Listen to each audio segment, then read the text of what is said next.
Então, vamos lá, galera. Vamos dar prosseguimento à correção dos exercícios do capítulo 9, do capítulo 10, dos percursos 9 e 10. Vocês estão conseguindo ver minha tela, meus amores? Sim. Poxa, obrigado. Tudo visível, né? Então, vamos lá. Vamos começar a brincar aqui. Paramos, né? Fizemos 1 e o 2, agora vamos lá para o 3, tá? Olha só, questão número 3. Vários acontecimentos históricos explicam a hegemonia, né, o poder. Quando a gente fala de hegemonia, a gente pensa muito em geopolítica, né? Aí lembra do triângulozinho de poder, certo? Triângulozinho de poder. A gente fala um pouquinho sobre a questão econômica, a gente fala um pouquinho sobre, né, o poderio político, a gente fala também sobre o poderio, né, militar e a relação entre estes, né, essas esferas de poder, tá bom? Então, hegemonia é controle, poder, influência, tá? Domínio, controle europeia no mundo, né? Responda as questões, tá bom? Aponte, então, verbo de comando, resumidamente, 2 desses acontecimentos, né? Se a questão para aqui, galera, dá um leque de opção maior, só que ela quer acontecimentos históricos, né? Então, quando que a Europa passa, né, a ter esse avançar, né, com esse controle hegemônico? A gente não pode deixar nunca de citar a expansão marítima, né? Então, quando a gente fala sobre a expansão marítima e comercial europeia, inicialmente, né, tendo o pioneirismo das potências ibéricas, Portugal e Espanha, a gente está falando aí já de século XV, né, e mais tarde outras potências europeias se lançando também, conseguindo reunir condições imperativas, necessárias, obrigatórias para esse processo, como, por exemplo, a França, né, a Holanda, a Inglaterra, vistas como expedições tardias. O que nós vamos ter? Europa, né, as expansões europeias, incorporando, né, territórios da América, que eles chamavam de Novo Mundo, África, né, porções da Ásia, a lógica europeia. Né? Então foram progressivamente, né, sendo incorporadas a lógica, né, do mercantilismo, a lógica da economia dos estados absolutistas europeus, a lógica, né, daquela fase do sistema capitalista que nós chamamos de economia, né, de fase de acumulação primitiva de capitais, uma economia baseada em aspectos comerciais. Daí a expressão, né, que alguns gostam de se referir de capitalismo comercial. Eu não gosto muito porque gera confusão, né? Beleza? De capitalismo comercial. Então, a gente está falando aqui sobre aspectos do século XV, né? Século XVI, no que se refere à expansão marítima, momento onde, né, economias regionais são progressivamente integradas, né, a um sistema mundo comandado naquele momento pela Europa. Né? E a Europa, então, vai se tornar o principal destino de importantes fluxos de capitais, importantes fluxos de riquezas, né, provocados por um comércio, né, interoceânico, provocado por tráfico de escravos, provocado, né, por um processo de exploração muito forte das suas colônias, das suas áreas coloniais. É o momento aqui que a gente fala que é a primeira DIT. Lembraram das aulas? A primeira divisão internacional do trabalho, né? A DIT do colonialismo, né, onde nós temos colônias e metrópoles. A gente está pedindo 2 desses acontecimentos. Eu, né, também gostaria de destacar com vocês a lógica do imperialismo, né?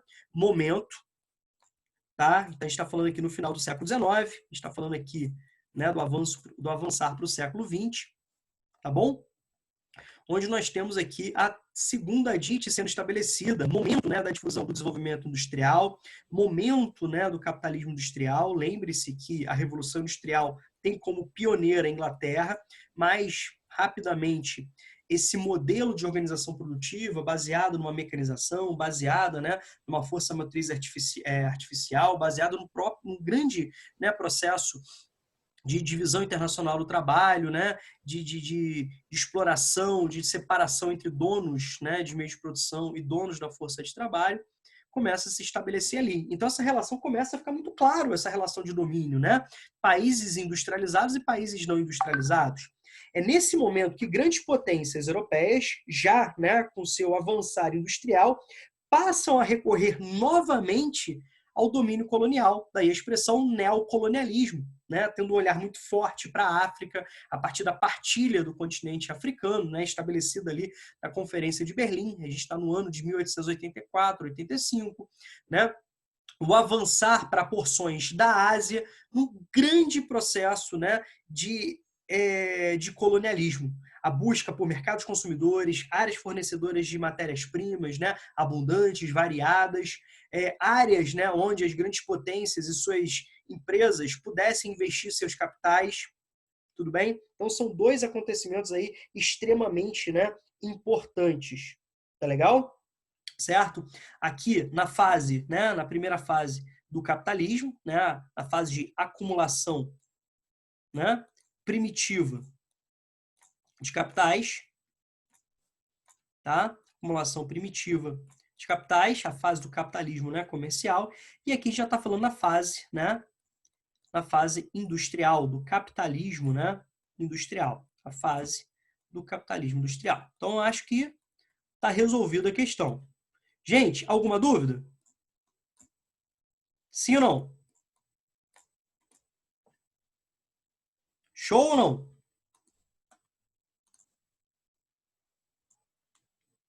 Vou entender que o silêncio é um sim, né? Então, ó, assuntos tão importantes que nós tratamos em capítulos anteriores, inclusive ano passado, que, né, estão sendo exigidos para essa questão. As B, ó, CIT, então nós temos aqui, ó, outro relativo à cartografia ou representação cartográfica do mundo. E na sequência, explique o nome, né, que ele recebe. Então, quando a gente fala de cartografia, né, a gente tem que entender que essa ciência, né, que se dedica a representar a superfície terrestre numa estrutura plana, ou partes, né, da superfície terrestre, vai ser extremamente importante.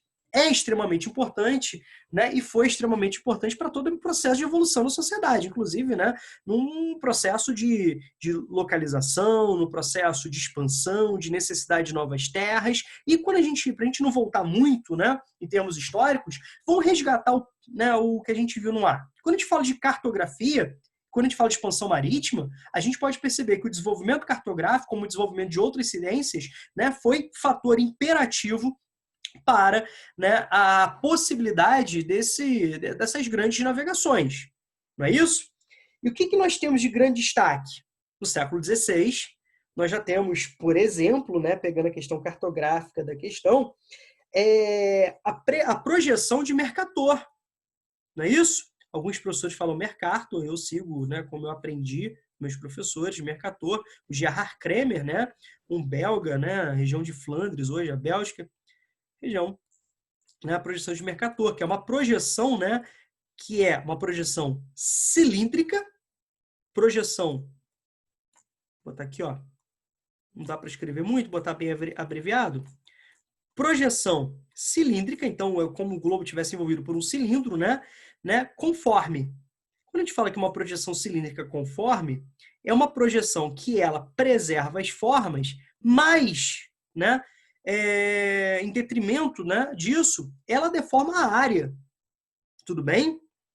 Então, nós temos uma projeção aqui, ó, onde a forma, o ângulo, né, a forma é mantida, certo? Mas a área, né, ela sofre um prejuízo muito grande, né? Ela é, né, a área, ela é muito diferente da realidade. Tá legal?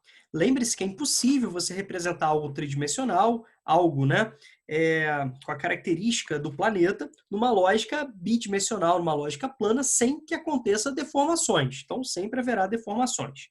Tá legal? Beleza? E o que a gente precisa entender? A gente precisa entender o seguinte, que numa projeção, né, aqui nós temos a linha do Equador, certo? 0 graus. Quanto maior for a latitude, ou seja, quanto maior for o afastamento da linha do Equador, maiores são as deformações, né? Maiores as deformações. E quanto mais próximo da linha do Equador, menores são as deformações. Nessa projeção, né, criada no século XVI, ela coloca a Europa em destaque. Isso, além de privilegiar, em termos de área, o continente europeu, certo? Desprestigiando territórios, né, próximos à linha do Equador, de baixa latitude. Além disso, coloca a Europa posicionada na região central, de grande destaque, né, dessa representação. Então aí a gente consegue perceber um claro exemplo de etnocentrismo, no caso da questão, uma representação fortemente eurocêntrica, né? Quando a gente fala de eurocêntrica, é colocando a Europa no centro, os valores, a cultura, né? O modelo de sociedade no centro. Tudo bem? Então, o planisfério de Mercator, que nós utilizamos muito até hoje, porque é uma projeção cilíndrica conforme, ela é muito importante para navegação marítima, navegação aérea, então ela é muito utilizada até hoje, né? Beleza? Por preservar as formas, certo?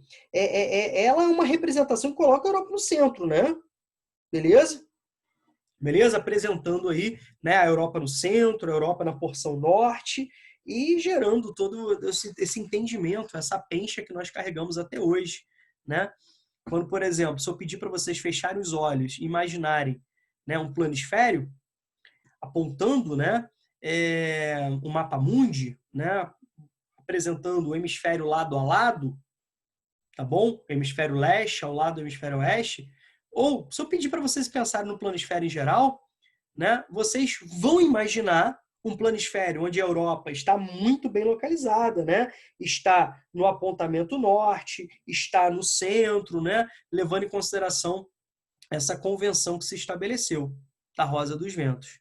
Tudo bem? Geralmente a gente vê um mapa que está com uma convenção, né? Um apontamento do norte para cá. Dificilmente você vai ver um mapa cujo apontamento do norte, né, está nesse sentido. Tudo bem? Então, vários mapas, várias projeções, numa clara crítica, né, ao eurocentrismo, eles apresentam, né, o hemisfério sul, né, na porção superior da representação. Então, utilizando esse apontamento aqui. É uma clara crítica, como, por exemplo, a projeção, né, equivalente de Gall ou de Peters, né? Bacana, o Gall no final do século XIX, o Peters, né, já no início dos anos 70, com uma clara crítica, né, a esse modelo etnocêntrico. Tá bom? Beleza? Onde você tem uma projeção que vai favorecer a área, né, a tentativa de manutenção da área, embora com uma deformação muito forte sobre os ângulos, né, sobre os ângulos, né, dos continentes. Tudo bem? Das estruturas continentais. Tudo bem, meus amores? Tudo no esquema? A B tá tranquilo? Vou entender que sim. Tá tudo tranquilo, Rô. Beleza, obrigado, tá? Repararam que nós utilizamos conhecimentos, né, trazidos desde o sexto ano, né, quando nós falamos de cartografia, nós falamos sobre projeções cartográficas, né? Então a gente está agregando valores aí muito importantes, tá certo? Valores que a gente carrega aí para a vida inteira, pelo menos para a vida acadêmica inteira, né? Então vamos lá. Então a B tá certinha, vamos partir para C.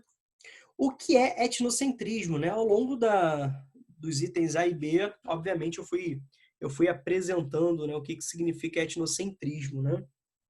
Beleza? Então, quando a gente fala de etnocentrismo, é a lógica, né, de você favorecer, privilegiar determinados valores, determinadas propostas, né, determinados aspectos culturais, determinadas normas políticas, né, jurídicas, né, de uma sociedade, em detrimento, né, das outras, em detrimento das demais, tá bom?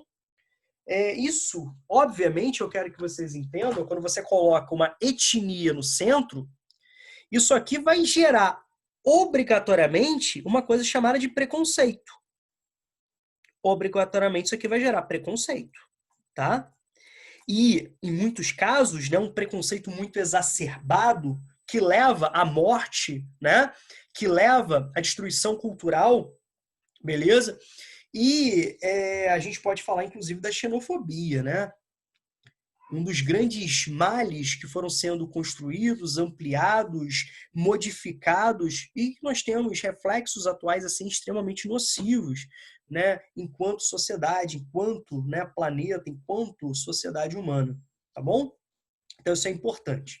O que acontece? Pegando o item A, que a gente fala sobre a expansão marítima, e pegando o item, a segunda parte do item A, que a gente fala sobre o segundo acontecimento, sobre o neocolonialismo, né? A gente fala do colonialismo do século XVI, XV, XVI, XVII, a gente fala sobre o neocolonialismo do século XIX, século XX. O que a gente vai perceber? Que o eurocentrismo ele é apresentado, ele é fortalecido, ele é, né, intensificado e, consequentemente, o preconceito, a xenofobia é feito.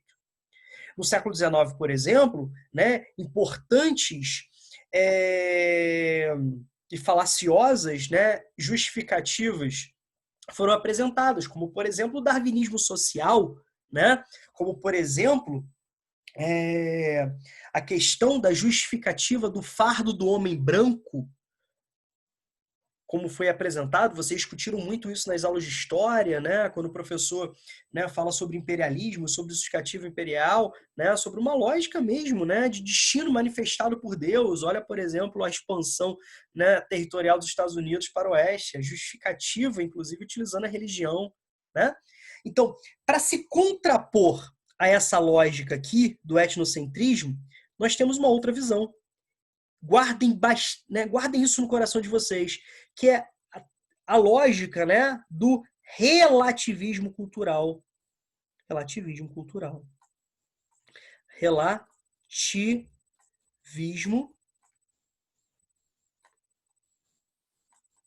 cultural.